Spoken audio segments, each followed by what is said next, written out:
Hey yo, it's time to roar, get loud, let's ignite. Jeremy B in the house, we keeping it tight. Every weekday at 11, we ready to ride. Lions Talk Live, come and join the pride. Waking up early, it's that morning grind. Tune in to the show, leave the troubles behind. Jeremy B's the king, with the voice like thunder. Every word he spits, it's a lyrical wonder. Got the lions around, sharp and fierce. When we hear one pride, you can't help but feel your heart pierce. Talking all the topics, keep it real, keep it raw. With a lion's mentality, we're ready for the roar. One pride, it feels right. Jeremy B bringing the heat, morning light. Every weekday at 11 we taking flight. Lions Talk Alive, yeah, we ready to bite. One pride, hear us loud. Jeremy's in the zone, making us proud. This is a Huddle Sports Network broadcast. You can find us on Roku TV, Amazon Fire TV, Facebook, and of course YouTube. Get all your NFL news here first. Good evening and welcome to the Lions Fan Cave Chat. I am your host, Smokin' Jeremy B. I do have my friends Will Vogel, Austin Hacker from Hacked In Fantasy Sports Talks, and Nick Burton. Will and Nick are longtime Lion fans who Nick found me this season and started commenting, and I appreciate him for it. And that's what this is for, is the fans, and I love the fact you're here. Yes. Yeah, welcome, Nick. Good to have you. Yeah, man. Thank welcome. So, As far as the season and our expectations at the beginning of the year, this sums up our year. Mm-hmm. I don't care what anybody says, and it's more about being funny than it is being nasty and mean and spiteful and everything else. I like making people laugh. And it is pretty funny when you see him holding a turkey leg and we lost on Thanksgiving. That being said, top 3 offensive players go Will for the Lions. You have to go with Jahmyr Gibbs. What he does in the running game and in the passing game, he catches out of the backfield and then he runs for a ton of yards is just next level amazing. Then I'll have to go with Mr. I can play any wide receiver on the position on the field, Mr. Amon-Ra St. Brown. And who do you have as your overall MVP then? I'm sorry? Who's your overall MVP then? He is. Oh, he is? Okay. So who's your third? So get you said third. Gibbs. I'm sorry, I should have gone 3-1. Yeah, that's what I'm used to. You okay, so number 3 is J-Mo. Okay. Number 2 is Gibbs. Number 1 is Ra. Okay. Nick, what about you? My top 3 players are Jared Goff, Gibbs, and I'm going to say St. Brown because I would say Jameson Williams, but he started out slow.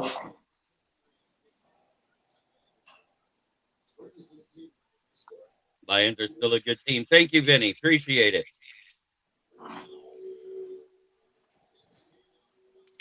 All right, Austin. Right. Up to me.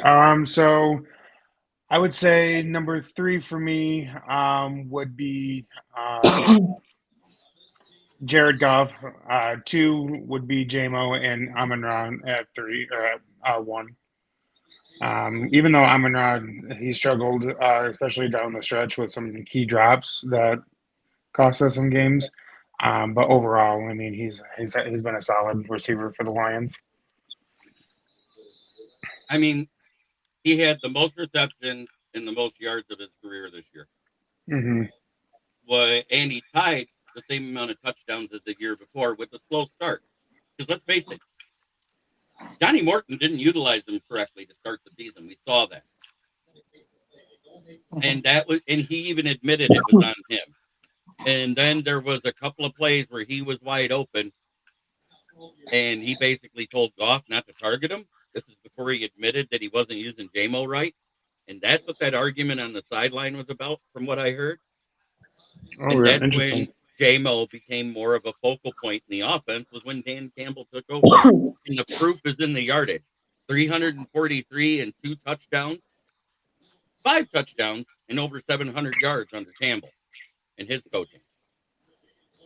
And you can say it was empty yards, blah, blah, blah, and talk all that crap. But you know what? The fact that Goff put up a 1%.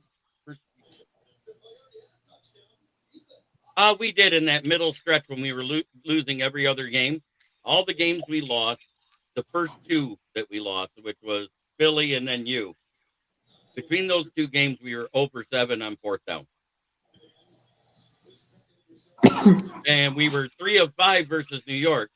Only one of those was in field goal range, but it was in that iffy area where you don't know if Jake Bates is going to be straight or not because he has a natural bend it like Beckham swoop to his kick. I mean, look at the one that looked like it was going to go right down the upright the other night, and he shanked versus the Bears. I mean, it moved bad. He's got to figure out when he kicks it how to point his toe so it does the same thing every time. Because it doesn't just go left and it doesn't just go right, but it bends in both directions equally. Because he scraped the goalpost on the left side, he scraped the goalpost on the right side the first season he was with us.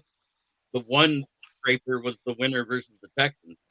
Remember when they showed the camera angle, you almost couldn't see any gap between the paint and the ball. Very true. My top three, I have a tie at 4. And I put Gibbs and J-Mo at 4. Jared Goff at 2. And Amon-Ra at 1. That's the way I'm at. Amon-Ra was. Let's see. I think your DM messed you guys up a little too anxious, trying to turn the Lions into the. No. A little off. No, he admitted that he had an issue because Frank Ragnow did not say he definitely was retiring until June, which kind of put him behind the 8 ball. And then we had to scramble to figure out who was going to be our center. And I'm sorry they chose wrong. Yeah. Yep. And I'll leave it at that. Glasgow was awful. He had a couple of good games here and there, but for the most part, he was a revolving door in the passing game. We had more pressure from defensive tackles than defensive ends this season. Yep.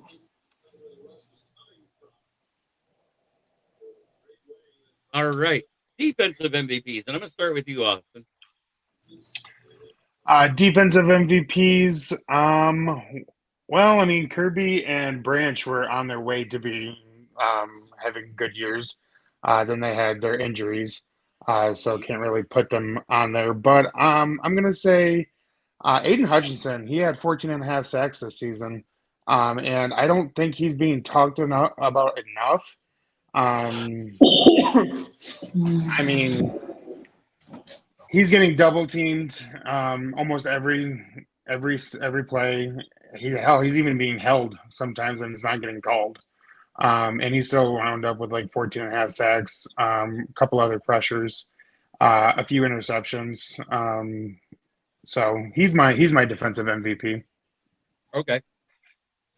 I got you. Don't worry. When we get that, you don't have 3?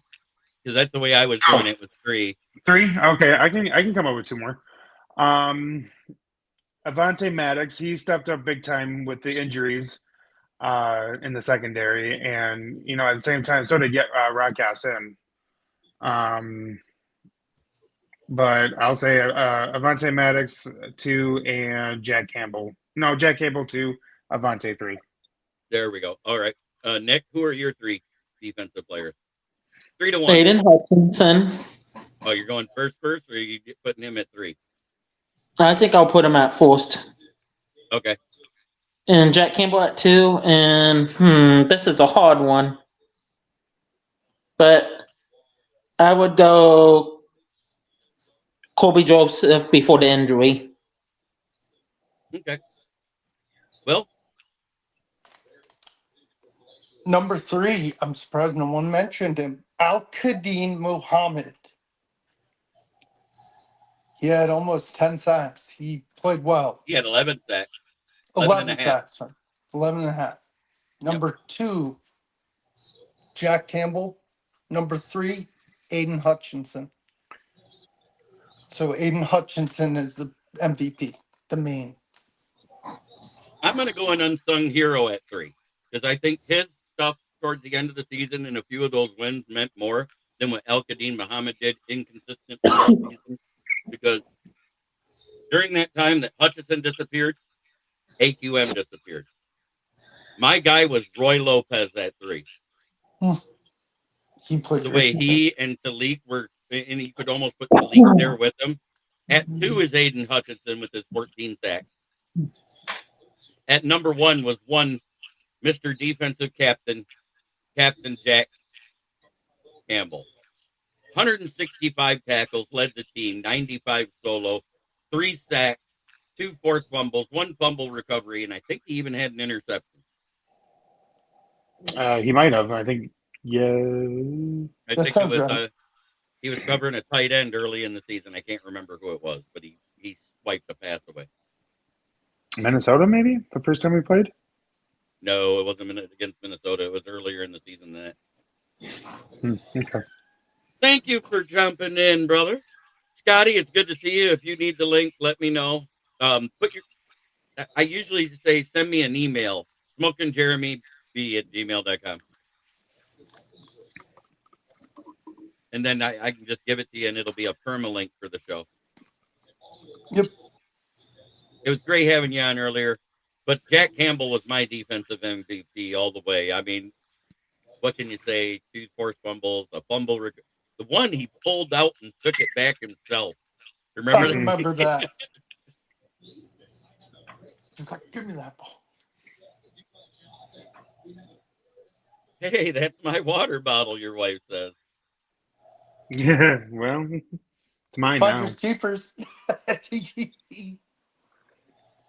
But that being said, we had 5 candidates listed for interviews coming up, but one of them got hired by Washington. The Foreskins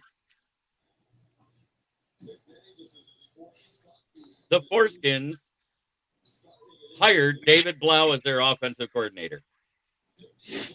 I can make a joke about that, but I'll save it for after the show. Or David Blow. That's what I was Talk gonna about say. Forskins got David Blow. I was gonna be like, would Jeremy kill me if I said that? David Blow has foreskins. Yes. That being said, T. Martin is one passing game coordinator. Jacob Peach, passing game coordinator from the Seahawks. Todd Monken, the former OC of the Ravens. And the one at the top of everybody's wish list, Mike McDaniel of the Dolphins. What do you think of that list of possible OC hires there, Will? You know what? I like Monken. Mike McDaniel's an interesting case. There's not one name where it's like, oh man, I don't want that guy to get hired. I'm fine with any of them personally. Nick? I would like Mike McDaniel or whatever it's pronounced. Yep, that's right. Okay. Austin? Yeah, I'm on the bandwagon of I absolutely don't want Monken. That Ravens offense looked horrible this year, and Lamar looked bad. So I don't want Monken. That's my personal opinion. But obviously my dream hire is Mike McDaniels. But I'd also take what was his Fritz out from the Seahawks? Pete? Jacob Pete? Yeah, I'd take him.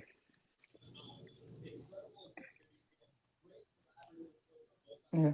So I agree. It's Mike McDaniel, everybody else is second. Period. Monken kind of handed a bad deal. If I remember right. I know Gavin, Scotty, you won Byron Leftwich. You talked about it. I haven't seen him get one OC offer higher since that season. Since he turned down was it the Panthers or the Jaguars that year that he turned down? After Brady retired. I think it was the Jags. I think it was the Jags. Yeah, because that was the year they hired Urban Meyer because of that, right? Mm-hmm. Oh yeah. No, it had nothing to do with that. It had to do with turning down a job he was hired for. He was hired for the job. He was about ready to sign the contract. He went there the next day and backed out. And the crazy thing is, he played for that team.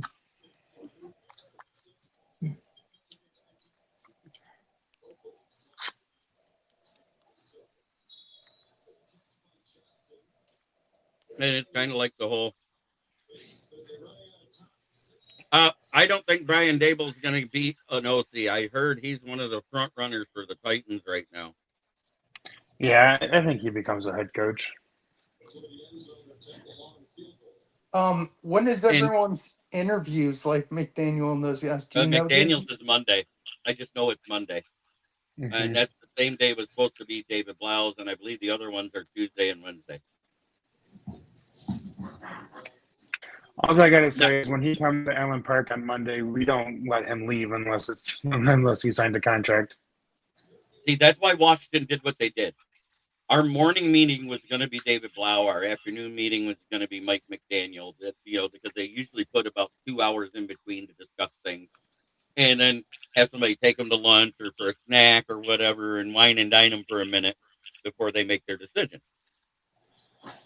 Because OC is different than a head coach. You, Does you don't Cam do two or you don't do 2 or 3 interviews. You do one. If you want them, you get them. does Campbell sit in on those interviews? Absolutely. Oh yeah, I would think it'd be him, Holmes, and Sheila.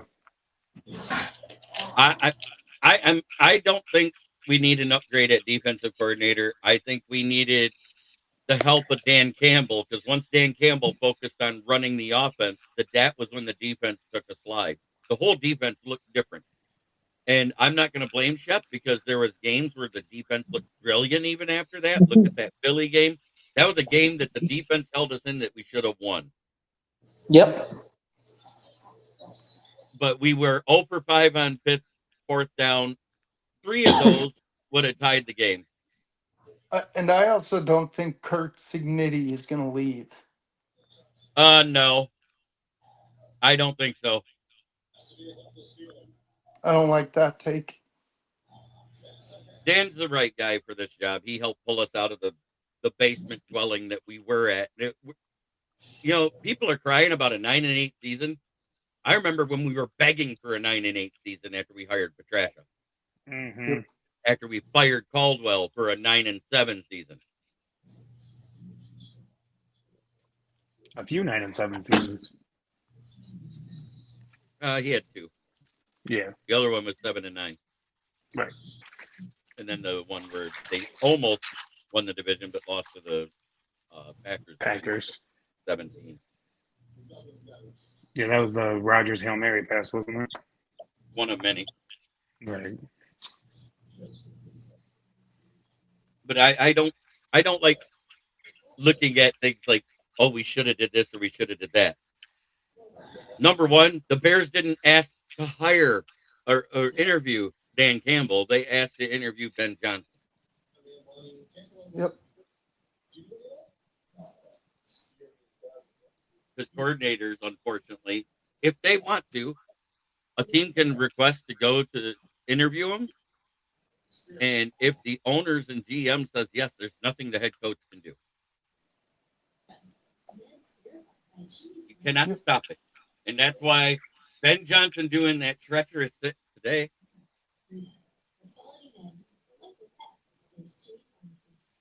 Brad Holmes. Ben Johnson's play calling didn't start till about week 6 of year 2, because Dan Campbell called plays up to that time. He was made the offensive coordinator, but they shared the duties to start the season. So I'm gonna miss me with that. Must be a Bears fan.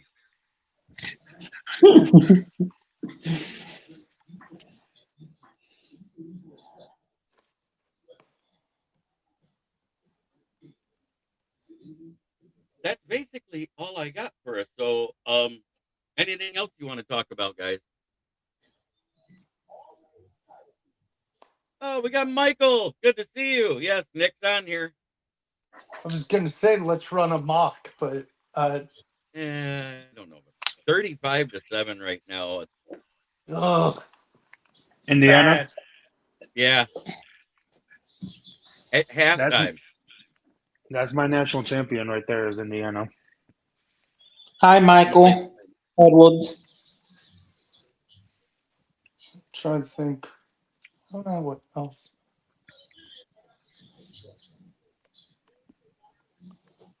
You know, at the time, yes, because Parcells was a proven coach.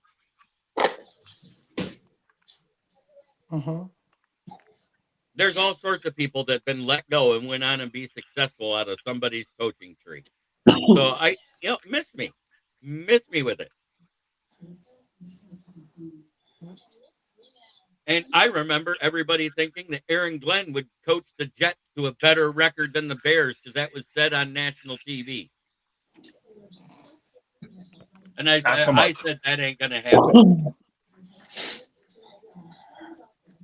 On this show, I said Ben Johnson will have a better record than Aaron Glenn. I think they had a ceiling of 10 wins. You got 3 more than that. You got 1 more than that. You got 11 wins. Congratulations, it won the division. I thought 12 wins would have won the division. But nobody expected us to be 9-8, realistically. And nobody expected Green Bay to only win 9 games and Minnesota to only win 9 games. Nobody expected that.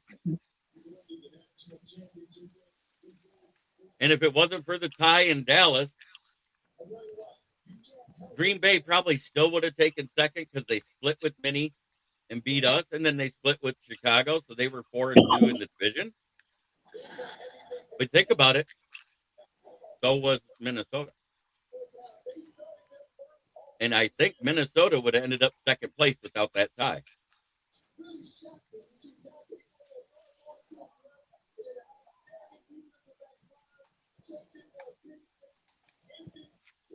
Now, I think they hired the right guy, but I don't know if they have the right personnel for Dennis Allen's defense yet, because Dennis Allen is a good defensive coordinator. But let's face it, that defense is 28th in the league for a reason.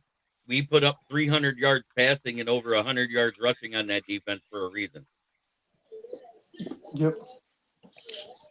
And if Ben's so much better than Dan, then why is Ben 0-2 versus Dan Campbell? Oh.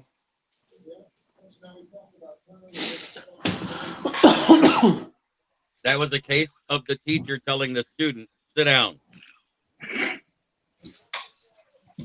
Yep. You may think you know everything, but you don't know everything about me. That's exactly what that was. And in that second game, it looked like Ben was out-coached and outclassed. Yep. If our defense didn't get gassed because of the normal third quarter lull, which is something that we've been dealing with for 5 straight years, whether Ben Johnson was calling plays or not. Mm-hmm. Third quarter has been our worst quarter statistically for all 5 seasons. After year 1, the fourth quarter became our second best quarter for scoring. The first quarter and the fourth quarter, for some reason, we just tend to shrink in the middle part of the game. Does anybody disagree with that? No. Granted, we scored a little better this year in the second quarter than we have in the past. And most of that was during Dan Campbell's tenure because we had some lulls with Johnny Morton running it too. But Dan Campbell having to focus on the offense and not help his rookie play caller, I think that was the biggest problem we had. Mm-hmm.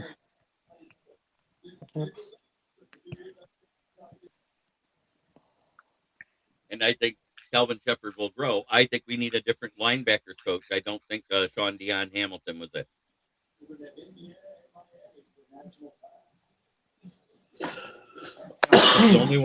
The only one that improved in that linebacker room was Jack Campbell. Everybody else regressed. And that's because Jack Campbell's coming into his prime and finally developed it at the beginning of the third season. Yep.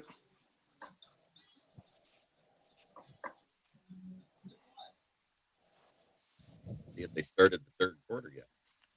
No, they haven't. Jeez. Halftimes in college are longer than the pros. Yep. Yeah, I He's think they're- tied for 11 for 110 yards and 3 TDs. It's insane. I think the halftime in college is like 25, 30 minutes, where it's only like I think It it's only feels like it, yeah. It's terrible. So isn't it funny that the first pass of the game was a pick six for Indiana? Oh, was it really? Yeah. They Yep. had 7-0, and there was no stat for either side other than an interception for Dante Moore. Oh, geez. Yep. And they couldn't even give him a 36.9 like he spiked the ball because he threw it to the defense. Yep. I don't know. Mendoza looks like he's pretty much a pro-ready quarterback versus the Oregon defense, which is supposed to be good. Mm-hmm. Mendoza, 10 of 11 for 110 yards, 3 touchdowns, and the QBR right now is 10.4. I don't think you need to start him the rest of the game. I do. That No, offense I is not predicated for somebody else. He needs to stay in at least till like probably 3 minutes into the fourth quarter. Yeah, true. I don't even know what their backup is. I want to see. There's nobody listed here because he hasn't registered a single.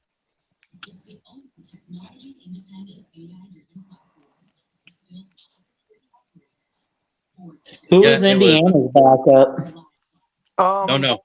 I think it's his brother, Alberto. Yeah, it's his brother, I think. It's either Alberto Mendoza, Maverick Geske, or Jacob Bell. And they're all freshmen. Oh, so they got a battle next year to see who's the starter. Yep. Yep. Mm. Watch it Yeah, be Signetti's Mendoza's offense is brother. dialed in, but the guy that returned that 25-yard interception for a touchdown was D'Angelo Pons, defensive back. Nice. I just couldn't believe the first play of the game was a pick six. I was like, wait a minute, they haven't had the ball yet. They just kicked off. I know, right? Nice. Nick leave? Oh. He must have bounced out.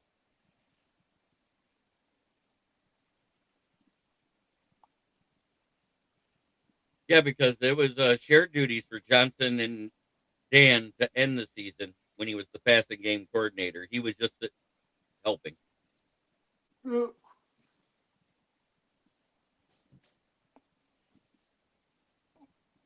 Well, we did play more zone for the last. Jeremy, are you muted or is that on my end? It has to be No, your I end. can hear him. I can hear you, JB. Did your AirPods go out or? No, I accidentally clicked something. I was looking up in it accidentally. I'm trying to talk to Austin. Oh, I'm sorry. I thought you were talking to me. No. Austin just Robbie. bounced out so he can hop back in because he lost his connection. Good to see you, Robbie. Yes, UC Jagoff. I see Jagoffs. Instead of I see dead people, I want to see a remake of him saying, I see Jagoffs. So I don't know if you know this, Nick, but I am going to be interviewed about my journey into journalism with just a high school diploma Cool. That's going to be awesome. next week. MMM Media is the one doing it. He contacted me through LinkedIn. And wait for it. There you go. What is up, Nick? SJB, what is up, everyone? Hey, I'm having a great day. Uh, I can show you my latest mock. Nice So, Jagoffs, I see. See? You know why? He says nice Jagoffs. You don't see a single Bear, Packer, or Viking fan. uh, JB, is it going to be like a live stream interview or is it going to be like text? Uh, First, it's going to be. Yep, he bounced out again. Anyways, it's going to be a Zoom call to find out what the questions are. He's going to mail them to me, and then yeah, can't bounce out. All right, Nick. So this was the mock I did this afternoon after the show, our 2-hour show. I traded back a lot, Yeah. Nice. but I basically rebuilt the defense and offensive line in that draft. Nice.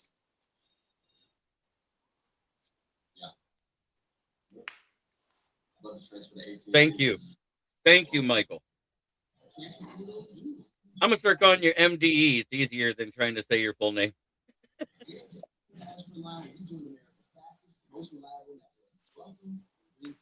But Caleb Lomu at 25, Logan Jones, Tariq Sapp, Jalen Kilgore, Kenyatta Jackson Jr., David Igbenasum. Can you hear me now, Austin?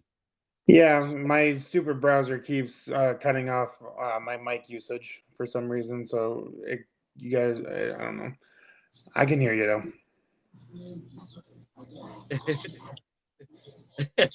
That mock is tight. Seriously, as long as we get Logan Jones, I am tickled like Elmo. Love it.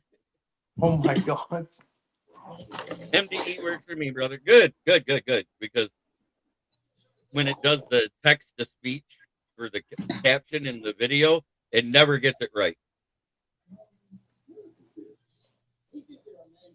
I avoided everybody that got injured. I look at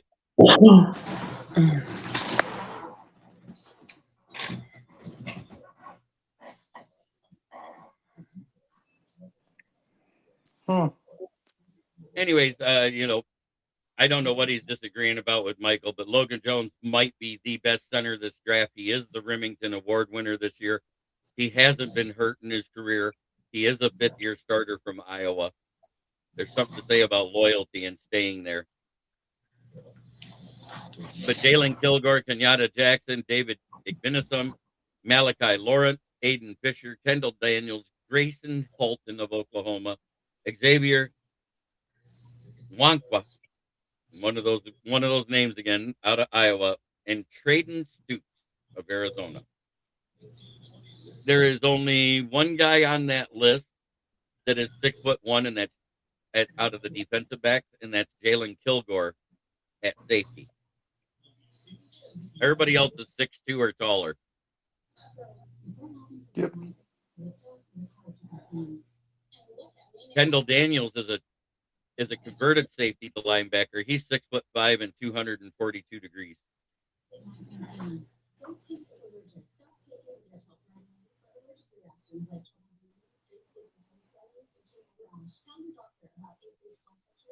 But he said they make up for it with his footwork and ability to get low. They did say that, right?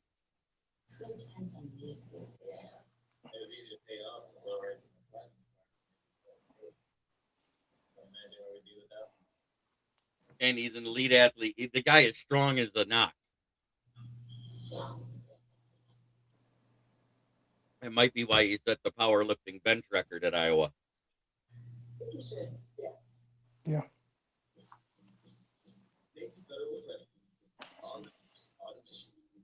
He said, yep.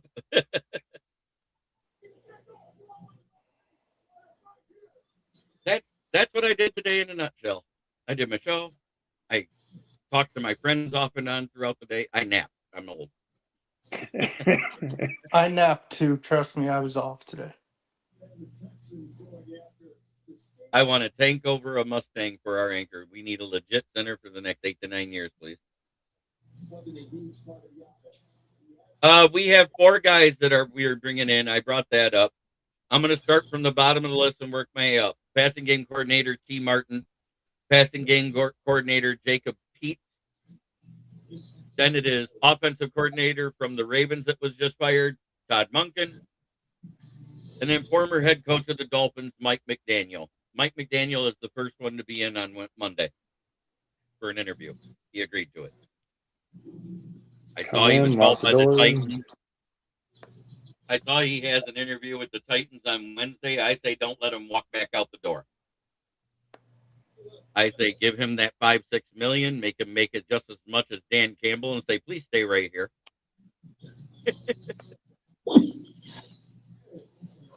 Does anybody disagree with that sentiment? No. Nope. How much were they going to pay Ben Johnson before he left to Chicago? About that much?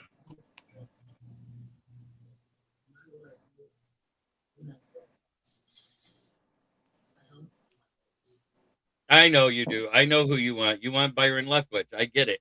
But Byron Leftwich has not been named anywhere else since that year he turned down a coaching job. He was blackballed because of it. I'm pretty sure of it. All he's been is a QB coach or assistant OC ever since. And I don't even know what roster he's on right now, or even if he's coaching. Let me look. He might be still languishing on the Tampa Bay coaching roster. Oh, he's in college, JB. He's in college now. So that tells Assistant you coach right there. for Colorado University. He's there with Dion.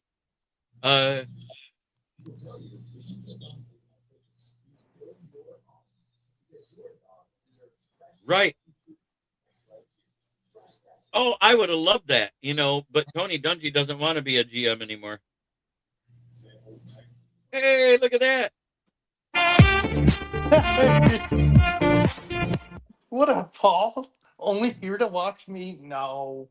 Stop it. He's in college, though, and he hasn't been called for another even offensive coordinator job. And he was just the QB coach in Tampa Bay, if I remember right. He wasn't the OC. Yeah, he was the QB coach. And he was a hot commodity for offensive coordinator. And I believe, like I said, the Jaguars tried to hire him as coach. He went in there, and he wanted them to trade away Trevor Lawrence. Yeah. That's what it was about. He did not like sunshine. Nope.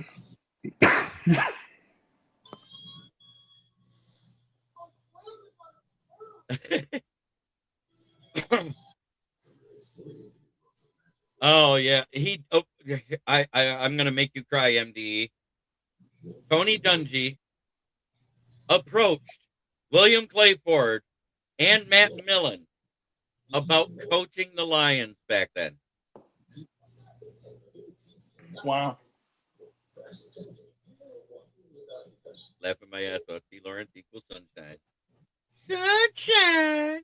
From Remember the Titans. Yes. Love them.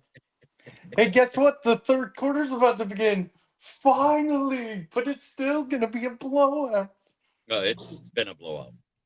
Hey, Jeremy, you want to hear my parody? It's the Peach Bowl where Indiana's blowing Oregon. And so where the water stinks. I don't know. I wanted to do a parody of that.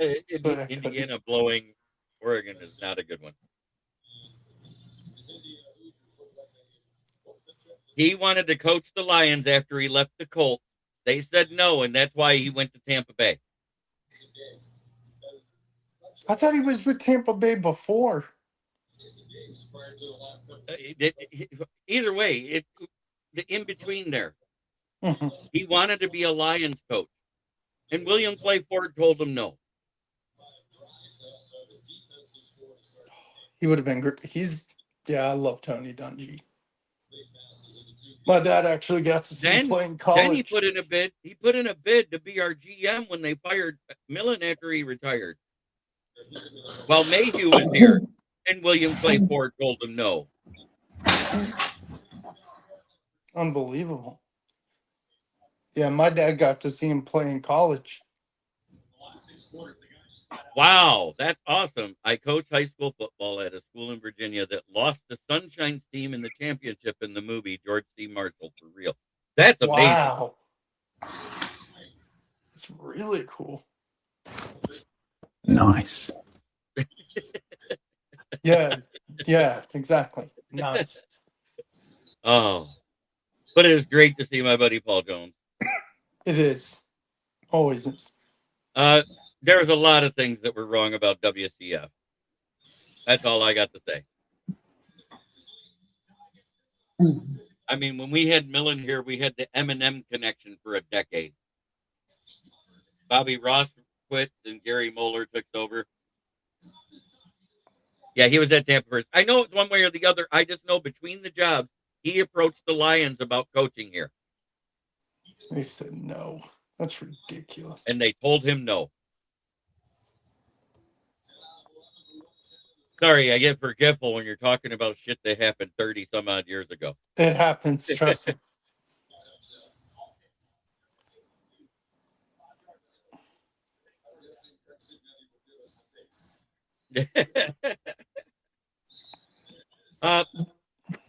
She was a competitor in high school and in college, a tennis player.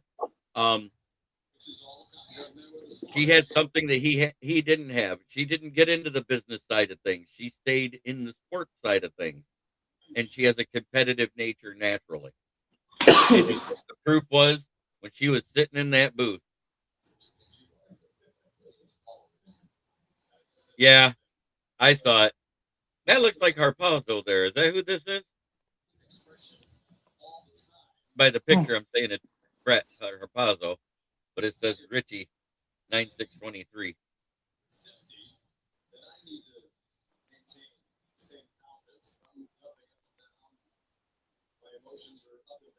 Yeah, first and 10 on the Indiana 38. They got the ball going. Yep. Well, yeah, and he did bring up the part about Frank Ragnow didn't tell us that he definitely was retiring. There was signs, but there was no way they'd know for sure. And that's why they didn't address center in free agency or in the draft. Yep. Everything else was a knee-jerk reaction to that.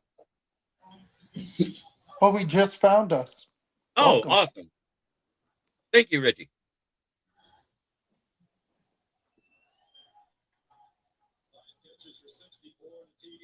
Yep, and Bill, there's another one that wanted to coach here. Heck, how many times have we heard prior to Dan Campbell being here since he's been retired? Rex Ryan on ESPN. I'd love to coach these Lions. Yeah.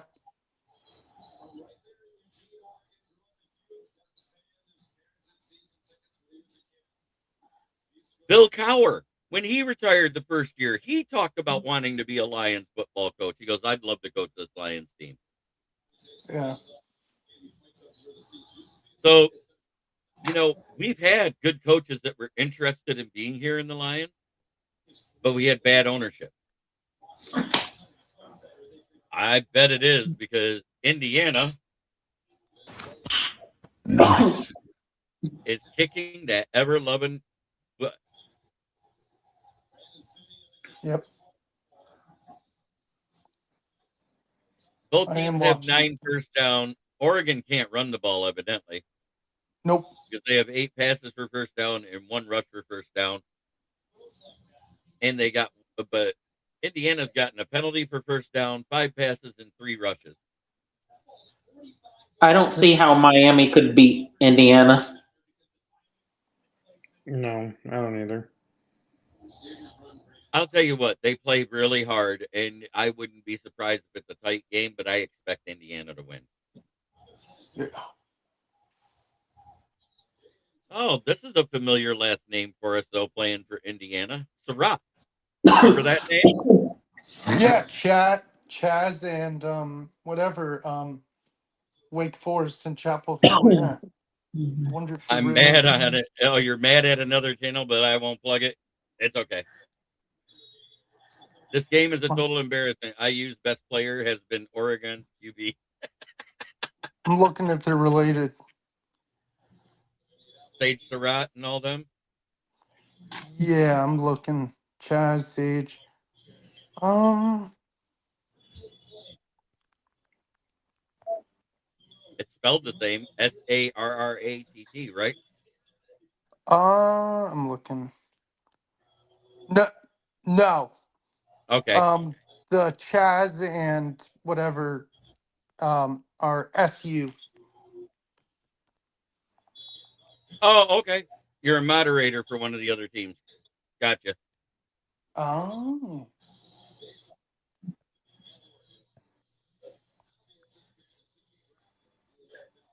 I know who I would like to see wanting back with Gibbs, but I know it's only a dream. What's that? Derrick Henry. Oh, yeah, that's a pipe dream. Uh, Yeah. if we had, I, I'm sorry, I just.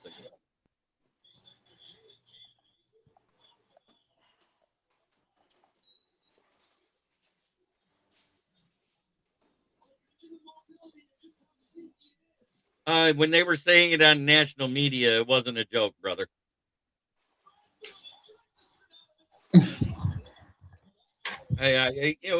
Everybody wants to dog us Lions fans. I've been a fan of this team for 50 years, and you know what? I've been more proud of the last 5 years than I've been of any of the 50. We've done things that no other Lions team has done in franchise history, like 4 winning seasons in a row. Granted, we didn't win anything when it comes to the division this year. Miss me with that. It's 4 winning seasons in a row. The fact that he kept Ben Johnson from beating him both games. One, he housed him, and the other one, they made it a knockdown, dragged out fight to the last second. So I'm happy with the fact that he did that to the Bears. I'm not happy with the results of the season. I'm happy we had a winning record, but it should have been more. Does anybody disagree with those statements? No, I mean obviously it's And amazing. even because we beat the Ravens, even if we lost that last game to Chicago, it's only a 2 spot difference. We wouldn't have went to 11 or 13. We'd have dropped down to 15, and that's it. And I don't think there's that much of a difference between 15 and 17. Mendoza just threw another TD pass. I don't doubt it. Well, you're ahead of me. Sorry. You're fine. Oh, yeah, I hasn't even put it on my game cast yet, which is usually faster than cable. Yeah. I'll wait next time. I'm just saying, William Clay Ford's an idiot. Yep. And the best thing that happened to us is Sheila Fordham. Yep. Yeah. Heal up, Will. Can't wait to see you take the Colts to the playoffs next year. Indiana Jones. Oh, forgot that was my nickname. I don't even look like him. I don't get why You people say do. You do. You do. I know you hate it, but you do. he's Look like more of who? a Look like Daniel Daniel Jones. Jones. He's oh yeah, more you Look of at his do face. kind of. yeah. See? I'm gonna. I guess I'll change my name in the chat to that. Timu Daniel Timu Jones. Damon Jones. He You're gets Timu Hutch, which I love. Yep. no, you're the Wayfarer, Daniel Jones. I'm the better Daniel Jones. He actually went to high school like 10 minutes from me, which is hilarious. I'm older than him though. And you look younger. That's a crazy thing. There we go. I fixed your name for you for the nickname underneath.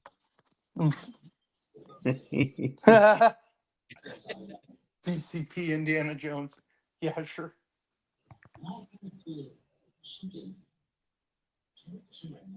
Talking about 2 different eras, I'll tell you what, it was harder for Barry to get the yards now than it is for Gibbs. But this year, Gibbs still got a plethora of yards behind a bad O line. Yeah.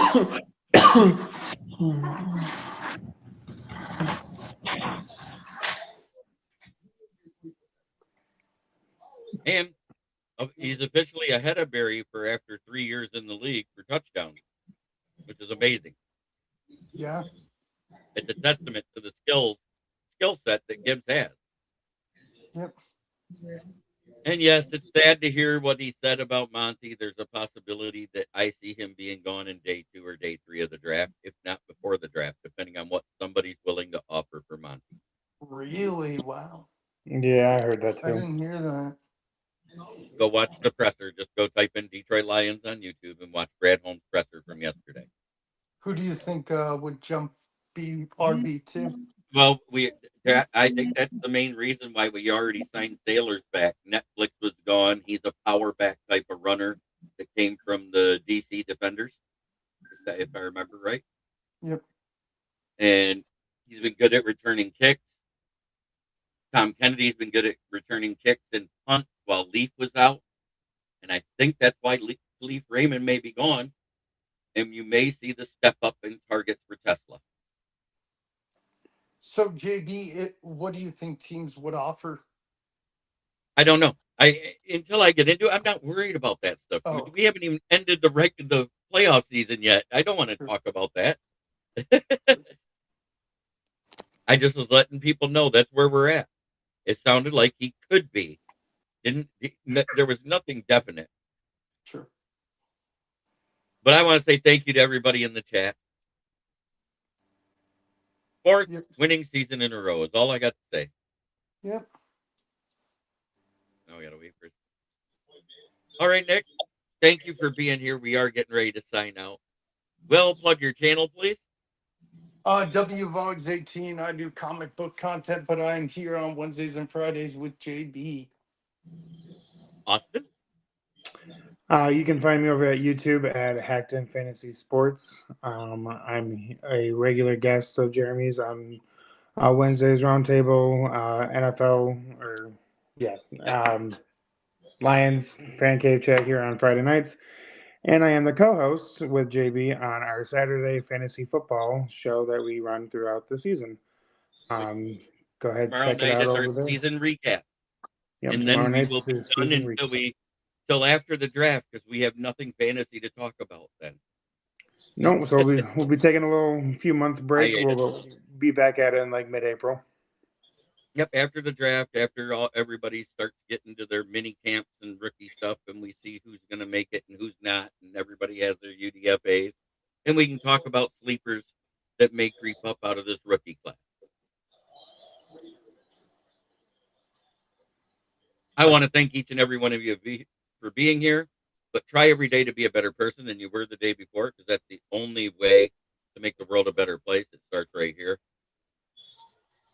Yes, Herman Moore was fun. I met him in person out at the Soaring Eagle at a Dallas Cowboy versus Lions watch party. Thank you, Rich. I'm live every day at noon to 12:30 at least, but usually noon to 1, Monday through Friday. He mentioned the Wednesday night at 9:30 p.m., the NFL Roundtable Talk. Friday night, the Lions Fan Cave Chat, where I invite fans. If they want to be on, all they got to do is message me. You can message me either in the chat or send me an email, and I will have you on. If you're a fan of other teams, you are more than welcome to join me on Wednesday night when we talk about the 3 biggest stories in the NFL and we go through the weekly pick'em. So far, it looks like I'm going to be 2 for 2 on who's in the national championship. Nice. Yep. Thank you, Michael. Have a great weekend, everybody. Enjoy this football game, even though it's a blowout. Oregon looks like a high school team playing against a pro team right now. You too. But have a good night, everyone. I think Indiana's winning it all. Peace, everybody.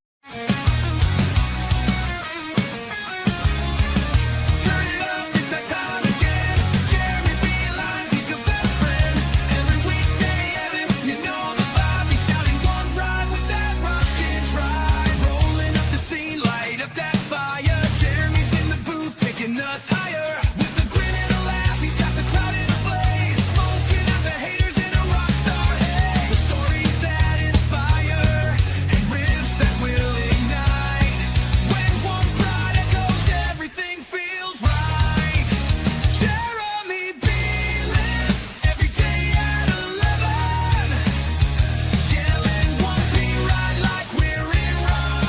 This is a Huddle Sports Network broadcast. You can find us on Roku TV, Amazon Fire TV, Facebook, and of course YouTube. Get all your NFL news here first.